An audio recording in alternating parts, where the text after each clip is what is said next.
Assalamualaikum warahmatullahi wabarakatuh. Hello everyone, let me introduce myself. I am Adiana Safitri, you can call me Diana, and I am a student of Teknok Indonesia University. And in this video, I will be discussing market equilibrium in business mathematics. Jadi teman-teman, di video sebelumnya saya sudah membahas tentang model matematika dan fungsi penawaran dan permintaan dalam matematika bisnis. Kali ini saya akan membahas tentang keseimbangan pasar dalam matematika bisnis. Ayo kita sama-sama memahami keseimbangan yang rumit antara penawaran dan permintaan. Tenang, di sini kita hanya membahas tentang dasar-dasarnya saja. Dasar yang perlu kalian ketahui tentang keseimbangan pasar dalam matematika bisnis. Jadi, apa itu keseimbangan pasar? Jadi, keseimbangan pasar terjadi ketika jumlah barang yang ditawarkan penjual sama dengan jumlah yang ditawarkan yang ditawarkan oleh penjual.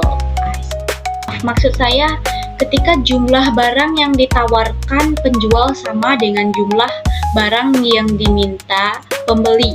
Artinya, tidak ada kelebihan atau kekurangan barang di pasar.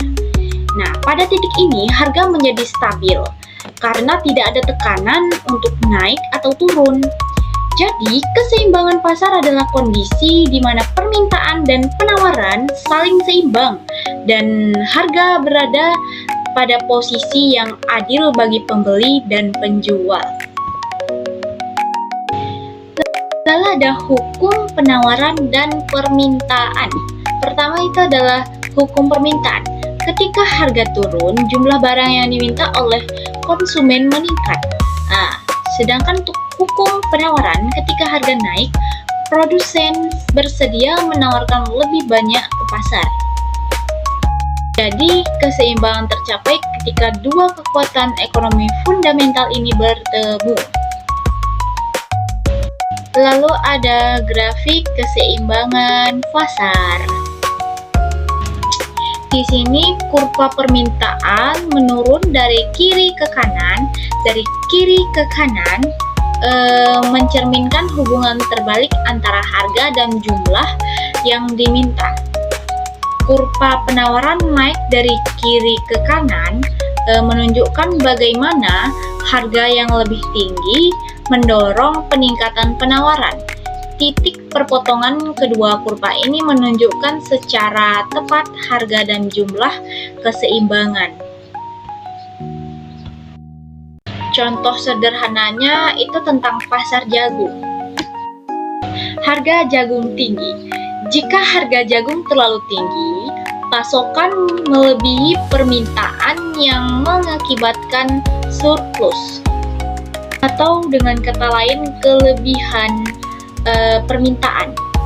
Di mana akibatnya barang ini jadi menumpuk dan harga biasanya bisa turun. Lalu harga jagung rendah.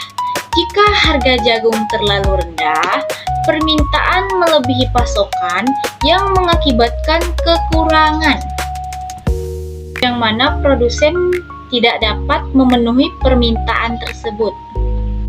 Terakhir itu adalah penyesuaian harga.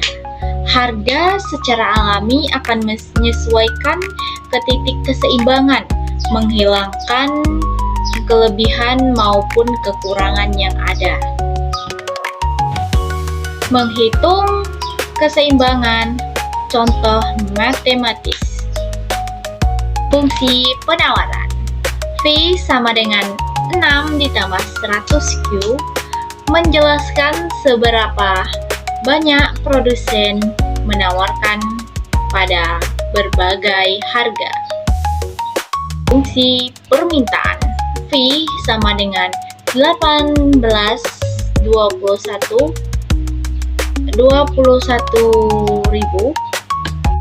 Maksudnya V sama dengan 182.100 dikurang 2Q, menunjukkan seberapa banyak konsumen menginginkan pada berbagai harga. Lalu temukan keseimbangan. Jadi samakan kedua fungsi untuk menentukan jumlah Q dan harga V keseimbangannya. Seperti ada yang dicontoh, jadi menyelesaikan persamaan ini mengungkapkan titik manis pasar. Masuk ke proses penyesuaian harga. Pertama ada surplus atau kelebihan menurunkan harga. Kelebihan pasokan mendorong harga turun, mengurangi pasokan dan meningkatkan permintaan. Yang kedua, kekurangan mendorong kenaikan harga. Pasokan yang tidak cukup meningkatkan harga, mendorong produksi lebih banyak dan mengurangi permintaan. Dan yang ketiga, koreksi pasar otomatis. Pasar secara alami menyeimbangkan diri, selalu bergerak menuju keseimbangan. Yang mana berarti pasar selalu secara alami menyeimbangkan dirinya sendiri, yang mana itu bergerak menuju keseimbangan. Faktor-faktor yang memengaruhi keseimbangan pasar. Perubahan penawaran dan permintaan.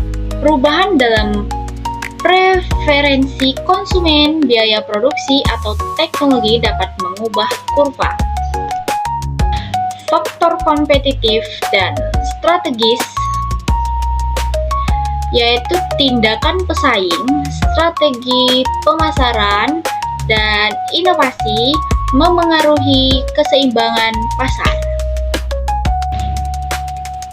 Kondisi pemerintahan dan ekonomi, pajak, subsidi, regulasi, dan siklus ekonomi juga mempengaruhi keseimbangan pasar. Lanjut, mengapa bisnis membutuhkan keseimbangan pasar? Yang pertama, untuk strategi penetapan harga optimal, membantu menentukan harga jual yang paling efektif untuk produk dan layanan. Yang kedua, untuk manajemen inventaris, menghindari kelebihan stok yang mahal atau kekurangan barang yang bermasalah. Dan yang ketiga, untuk memaksimalisasi keuntungan dan kepuasan pelanggan, di mana menyeimbangkan penawaran dan permintaan untuk mencapai baik profitabilitas bisnis maupun kepuasan konsumen. Kita masuk ke keseimbangan pasar, kunci stabilitas ekonomi.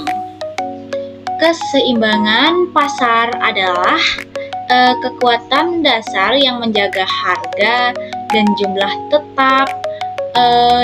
tetap stabil dalam perekonomian.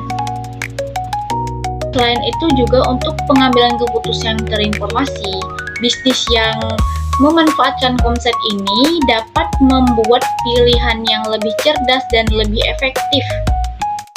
Dan keseimbangan dinamis pasar, terus mencapai keseimbangan melalui interaksi antara penawaran dan permintaan. So, that's our discussion about market equilibrium in business mathematics. I apologize if there are any mistakes in the expression, and I will end here. And thank you for watching, and see you the next video. Wassalamualaikum warahmatullahi wabarakatuh.